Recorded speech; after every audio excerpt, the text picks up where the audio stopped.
नगर निगम की वर्तमान brand ambassador तथा पूर्व मिस इंडिया अनीता मजूमदार ने शनिवार को मीडिया के समक्ष प्रेस क्लब पहुंचकर न्याय की गुहार लगाई। उन्होंने बताया कि कुछ लोगों द्वारा उन्हें मानसिक और शारीरिक नुकसान पहुंचाने की लगातार कोशिश की जा रही है, जिससे वह काफी परेशान है। इस संबंध में उन्होंने पिछले दिनों धनबाद एसएसपी संजीव कुमार को भी आवेदन दिया था। मालूम हो कि अनीता मजूमदार वर्ष 2018 में मिस इंडिया रही हैं। वह एक्टिंग मॉडलिंग के पेशे से हैं। उन्होंने बताया कि लाइव कंसर्ट कार्यक्रम का धनबाद में आयोजन होना था, जिसमें वह शामिल थी, परंतु किसी कारणवश कार्यक्रम स्थगित हो गया, जिसके बाद से उन्हें धमकी मिलने लगी। उन्हें अंदेशा है कि गलत ढंग से फंसाया जा सकता है। इसी संबंध से वह भयभीत हैं।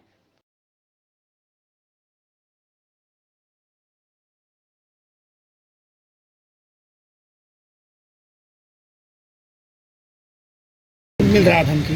माध्यम उनको क्या? टेलीफोन से मिल रहा है। टेलीफोन से। तो देखिए, आप मैं यही बोलना चाहूँगी, मुझे नहीं पता कि इतना बड़ा गेम कौन खेल रहा है, क्योंकि मेरा एल्बम पे पहले सिलेक्ट किया गया मुझे एज ए लीड एक्ट्रेस में। उसके बाद से ये सब जो भी प्रॉब्लम्स हो रहे हैं, इसके बीच में मेरा ऑलरेडी काम चल भी रहा था। मैं अपने काम को छोड़ के इस एल्बम के लिए अपना एक दो प्रोजेक्ट्स भी छोड़ा। तो मैं अभी के टाइम में मैं यही बोलना चाहूँगी कि मैं मेंटली डिप्रेस्ड हो रही हूँ डेली। और एसएसपी सर ने भी बोला था, एसएसपी सर अपने साइड से बोले थे, क्योंकि बात उस दिन था कि थ्रेटनिंग तक, उसके बाद बात आया टिकट्स का, एक के बाद एक ड्रामा चलता ही रह रहा है कंटिन्यूसली। अभी तक ये नहीं समझ में आ रहा है कि इतना बड़ा गेम खेल कौन रहा है। आप चाहते क्या? मैं सिर्फ चाहती हूँ कि कौन इतना बड़ा गेम खेल रहा है उसका नाम हाईलाइट हो, क्योंकि कोई तो है इसके अंदर जो कि मेरे नाम को बदनाम करना चाहता है। स्थानीय थाना में लिखित शिकायत दर्ज कराएं? हाँ, शिकायत दर्ज कराएं। आपको शक है किसी पर? लोकल थाना में शिकायत अभी तक मैंने एसएसपी से डायरेक्टली मांग किया है इस बात का। एसएसपी सर को मैंने इन्फॉर्म किया और मैंने एक लेटर रिसीव भी करवा, ओरली भी फर्स्ट डे में सर को बोली थी, क्योंकि मुझे नहीं पता था कि ये बात यहाँ तक पहुँचेगा। जब एसएसपी सर क्या बोला? एसएसपी सर बोले कि इस मामले में वो देख रहे हैं कि क्या हुआ, क्योंकि कॉन्सर्ट एक्चुअली मैंने उस दिन किया था कॉन्सर्ट के लिए, क्योंकि उस दिन बोला गया था कॉन्सर्ट कोई बोल रहा है नहीं करवाने दूंगा। तो मैंने एसएसपी सर को बोला था, सर हम लोगों को कॉन्सर्ट के दिन आप फुल प्रोटेक्ट, हम लोगों को सिक्योरिटी वगैरह दीजिए। नॉर्मली वैसे सर को मैंने बोला था। उसके बाद आया बात कि अनीता मजूमदार को उठा लूंगा, ये कर लूँगा। कॉन्सर्ट में आपकी फर्जीवाड़ा हुई है क्या? कॉन्सर्ट में आपकी फर्जीवाड़ा हुई है टिकट को लेकर? कौन से की टिकट्स मेरे हम लोग जितने भी टीम्स में हैं उन लोगों को कुछ टिकट्स बांटे गए थे। मेरे पास 224 टिकट्स थे, जो कि मैंने लीगल थ्रू सर को वापस एक लीगल नोटिस दिया कि मैं इतना टिकट्स आप मेरे पास था, जो टिकट्स मैं वापस कर दे रही हूँ आपको। और जिसका नोटिस जो मेरे लीगल एडवाइज़र के थ्रू गया, वो नोटिस भी मेरे पास है कि मैं सर को अपने साइड से मैं क्लियर हो गई। क्योंकि देखिए, बार बार जो भी थ्रेट वगैरह आ रहा है, डायरेक्टली बोला जा रहा है कि अनीता मजूमदार को उठा लूँगा। उसके बाद अभी आपकी जो आ रही थी वो कौन सी, क्या नाम था, और उसमें और आपका जो है किसी पर शक है क्या? देखिए, अभी जब तक मैं क्लियर नहीं हो जाती हूँ, आप जांच का मांग कर रहे हैं? क्यों, क्या सच है क्या झूठ है, मुझे आप जांच का मांग कर आप जांच चाह रहे हैं ना? उसमें कौन शामिल है? कौन शामिल है, यही बात है। क्या नाम है आपका एल्बम का?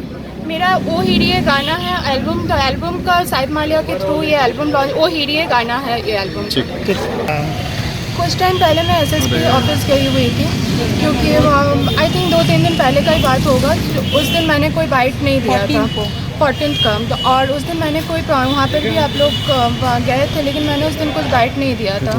और मीडिया में ये बात हाईलाइट हुआ था कि प्रोड्यूसर को थ्रेट हुआ है, लेकिन मैं ये बात बोलना चाहूँगी, प्रोड्यूसर को थ्रेट नहीं हुआ था। प्रोड्यूसर के थ्रू प्रोड्यूसर ने बोला है, अंकुर नंदन जी ने, कि प्रोड्यूसर को कॉल आया था और उनको बोला गया है कि अनीता मजूमदार को धनबाद से उठा लूँगा। उनको किसी लड़के ने बोला है मेरा नाम लेके। और मेरा एक एल्बम आने वाला था, बॉलीवुड एल्बम साइद मालिया जी के साथ, जिसके प्लेबैक सिंगर थे साइद मालिया। और ग्लिम्स इंडिया प्रोडक्शन हाउस से ये बैनर के तले ये एल्बम निकल रहा था। और एल्बम का जो कॉन्सर्ट होने वाला था, कॉन्सर्ट में बोला, किसी ने प्रोड्यूसर को बोला है कि कॉन्सर्ट अगर करवाते हैं वो, देन उनको उनका कॉन्सर्ट को जला दिया जाएगा। और साथ ही साथ प्रोड्यूसर को ये भी बोला गया, प्रोड्यूसर के थ्रू हम लोगों को बात आया था कि अनीता मजूमदार को बैनिश कर दूंगा। और जिसके लिए मैंने प्रशासन से सहायता लिया और एसएसपी सर के पास एक कंप्लेन लेटर किया कि प्रोड्यूसर कंप्लेन ने इन्फॉर्मेशन दिया कि प्रोड्यूसर के थ्रू मुझे इस तरीके के बात थ्रेटनिंग आ रहा है कि प्रोड्यूसर को कोई बोला है कि मुझे हटा लेगा, उठा लेगा धनबाद से, और इस तरीके से थ्रेटनिंग आ रहा है। और कुछ दिन बाद ही, 1-2 दिन के बाद ही मुझे पता चला कि ग्लिम्स इंडिया प्रोडक्शन के थ्रू कुछ टिकट्स का मैटर लेके मीडिया को हाईलाइट किया गया है कि उनके प्रोडक्शन से कुछ टिकट्स सेल हुए थे जिनका उनके फंड में एक भी पैसा नहीं आया है।